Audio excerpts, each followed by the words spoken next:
성경은 우리의 고통을 알아줍니다. 그런 의미에서 시편의 말씀은 매우 중요한 역할을 하기도 합니다. 시편은 우리에게 기쁨을 주며 악한 세상과 대적할 수 있는 힘을 줍니다. 타락한 사람들의 감정적이고 지식적인 유혹으로부터 우리의 마음을 보호해 주기도 합니다. 또한 엉망이 된 우리 감정의 바다를 잠잠하게 하며 믿음의 항해를 돕기도 합니다. 우리가 중생의 체험을 했을 때 성령 하나님은 우리 마음의 눈을 뜨게 하셔서 하나님을 바라보게 하시고 그리스도의 선하심과 십자가에서의 영광을 복음 가운데서 보게 하십니다. 그 어떤 것보다도 소중한 일이며 우리는 그렇게 그리스도인이 되는 것입니다.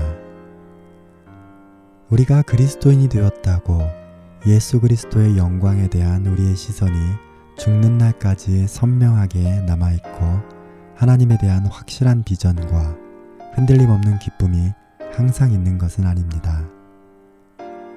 그런 일은 하늘에 계신 한 분을 제외하고는 그 누구에게도 일어나지 않습니다.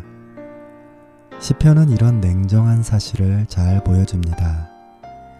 시편 기자들의 고백은 우리의 현실과 우리의 내면과 너무나 비슷합니다.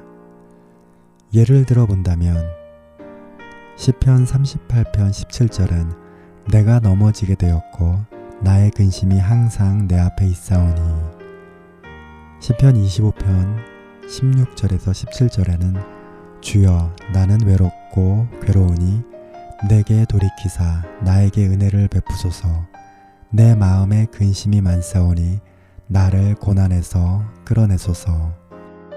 시편 44편 11절입니다. 주께서 우리를 잡아먹힐 양처럼 그들에게 넘겨주시고 여러 민족 중에 우리를 흩으셨나이다. 시편 6편 6절에서 7절에서는 내가 탄식함으로 피곤하여 밤마다 눈물로 내 침상을 띄우며 내 요를 적시나이다.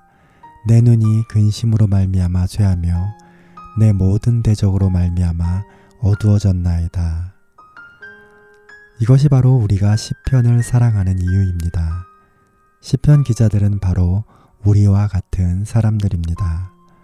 고통, 외로움, 괴로움, 죄책감, 부담감, 건강 악화, 좌절, 혼란, 수치, 슬픔, 눈물로 지새우는 밤 등 바로 우리가 사는 세상의 모습을 가지고 있습니다.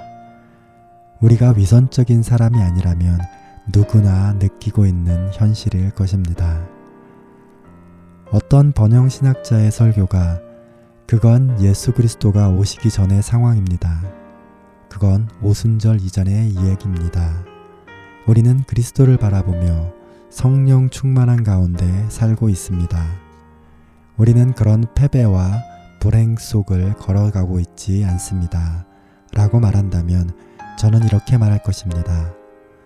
그럼 사도 바울은 왜 로마서 9장에서 나에게 큰 근심이 있는 것과 마음에 그치지 않는 고통이 있다 라고 말하는 것입니까?